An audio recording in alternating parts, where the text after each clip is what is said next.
कभी सोचा है कि एक चिंगारी, सिर्फ एक चिंगारी कैसे पूरे जंगल में आग लगा सकती है? साल 2010 में कुछ ऐसा ही हुआ था।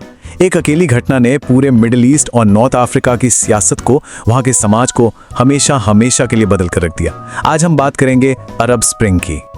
तो आखिर होता क्या है जब एक पूरी की पूरी पीढ़ी का सब्र जवाब दे जाता है? ये सवाल ही असल में इस पूरी कहानी का दिल है। ये उस पीढ़ी की कहानी है जिसके पास डिग्रियां तो थीं पर नौकरियां नहीं थी, जिसके पास सपने तो थे पर उन्हें पूरा करने की आजादी नहीं थी। ये उस दबाव की कहानी है जो सालों से नहीं दशकों से बन रहा था और फिर एक दिन एक धमाके के साथ फट पड़ा।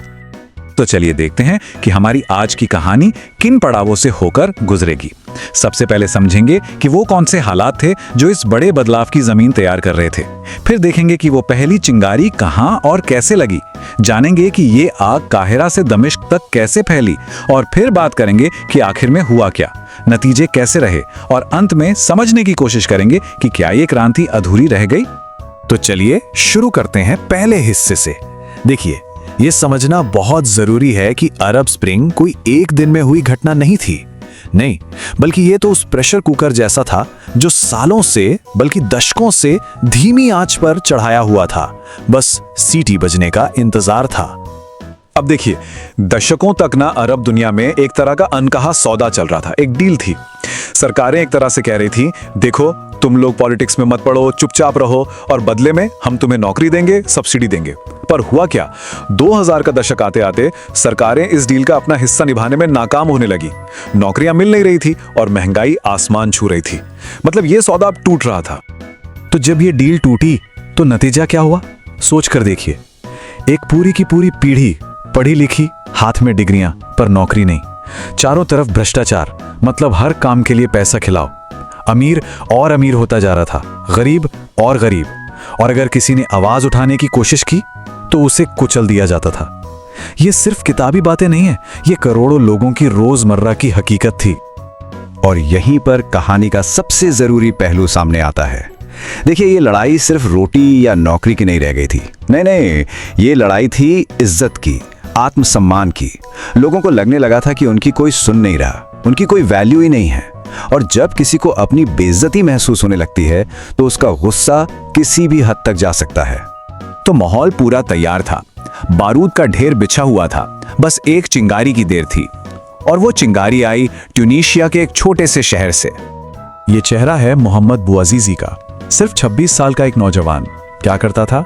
सड़क पर सब्जी की रेहड़ी लगाता था, अपने परिवार का पेट पालता था, बस। लेकिन उस एक दिन पुलिस ने उसे फिर परेशान किया, उसका सामान फेंक दिया, उसे सबके सामने जलील किया। और उस बेइज्जती और लाचारी के पल में बouazizi ने जो किया, उसने इतिहास का रुख ही मोड़ दिया। बouazizi के उस कदम ने जैसे पूरे ट्यूनीशिया में गुस्से की आग भड़का दी। और उसके बाद जो हुआ, सच मानिए किसी ने सोचा भी नहीं था। तारीखें देखिए, 17 दिसंबर 2010 को यह घटना होती है। 4 जनवरी 2011 को बouazizi की मौत हो जाती है और 14 जनवरी तक, सिर्फ 4 हफ्तों के अंदर 23 साल से राज कर रहा तानाशाह देश छोड़कर भाग जाता है। सिर्फ 28 दिन। ये एक इनकलाब था। और इसी इनकलाब से एक नारा निकला, अश्शाब युरिद इस्कात अन-निज़ाम, मतलब जनता इस शासन को गिराना चाहती है। और ये नारा सिर्फ नारा नहीं रहा, ये एक उम्मीद बन गया, एक आवाज बन गया जो ट्यूनीशिया की गलियों से निकलकर पूरे अरब वर्ल्ड में फैल गया। ट्यूनीशिया की वो चिंगारी अब जंगल की आग बन चुकी थी और इस आग को कोई सरहद, कोई दीवार नहीं रोक सकती थी। अगली बड़ी लहर उठी मिस्र में, काहिरा की सड़कों पर। मिस्र सिर्फ 18 दिनों में क्रांति, और इस क्रांति का दिल था काहिरा का तहरीर स्क्वायर। ये जगह सिर्फ एक चौक नहीं रह गई थी, ये एक प्रतीक बन गई थी पूरी दुनिया के लिए, जहां लाखों लोग, औरतें, मर्द, बच्चे, बूढ़े, सब एक साथ खड़े थे, एक ही मांग के साथ, बदलाव। और यहां भी ट्यूनीशिया की तरह रफ्तार देखिए, हैरान कर देने वाली। 25 जनवरी को प्रदर्शन शुरू हुए और 11 फरवरी तक, यानी सिर्फ 18 दिनों में 30 साल से सत्ता में बैठे होस्नी मुबारक को इस्तीफा देना पड़ा। सत्ता सेना के हाथ में चली रही। एक बार फिर दुनिया ने देखा कि लोगों की ताकत के आगे कुछ भी टिक नहीं सकता। लेकिन हर जगह कहानी एक जैसी नहीं थी। जहां ट्यूनीशिया और मिस्र में लोगों को उम्मीद की एक किरण दिखी, वहीं एक और देश में यही चिंगारी एक ऐसे भयानक गृह युद्ध की वजह बनी जो आज तक सुलग रहा है। हम बात कर रहे हैं सीरिया की। सोच सकते हैं सीरिया में यह सब कैसे शुरू हुआ? कुछ स्कूली बच्चों ने दीवार पर बस वही नारा लिख दिया था जो वो ट्यूनीशिया के बारे में सुन रहे थे। और इसके जवाब में बशर अल असद की सरकार ने क्या किया? उन बच्चों को गिरफ्तार किया, उनके साथ बुरा बर्ताव किया। जब लोग इसके खिलाफ सड़क पर आए तो उन पर गोलियां चला दी गईं। और बस यहीं से एक शांतिपूर्ण आंदोलन एक खौफनाक सिविल वॉर में तब्दील हो गया। और इन सभी आंदोलनों के पीछे एक कॉमन फैक्टर था, एक नया हथियार, सोशल मीडिया, फेसबुक, ट्विटर। इसीलिए इसे फेसबुक जनरेशन की क्रांति भी कहते हैं।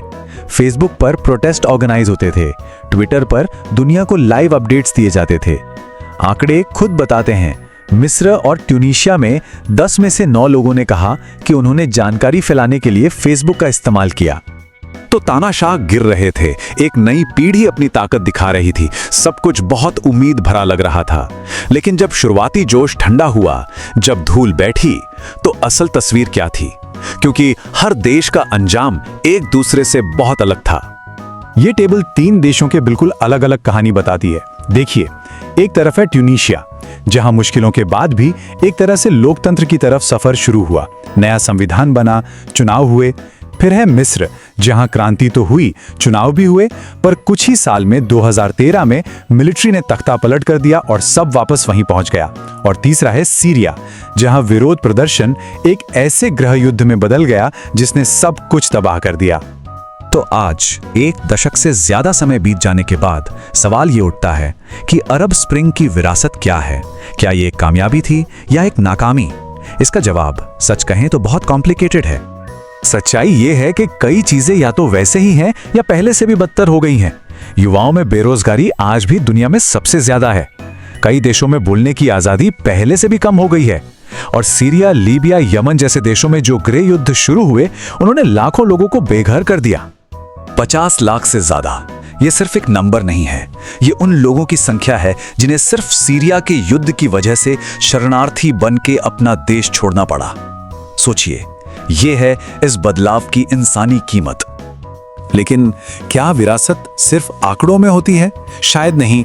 जैसा कि लेखक इलियास खोरी ने कहा, शायद अरब स्प्रिंग का राज उसकी जीत या हार में नहीं, बल्कि लोगों को डर से आजाद करने की उसकी ताकत में है।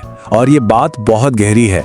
इस क्रांति ने एक चीज जरूर की, उसने लोगों के मन से तानाशाह का डर निकाल दिया। तो आखिर में सवाल यही बचता है, क्या अरब स्प्रिंग फेल हो गया या इसने सिर्फ एक पीढ़ी को जगा दिया?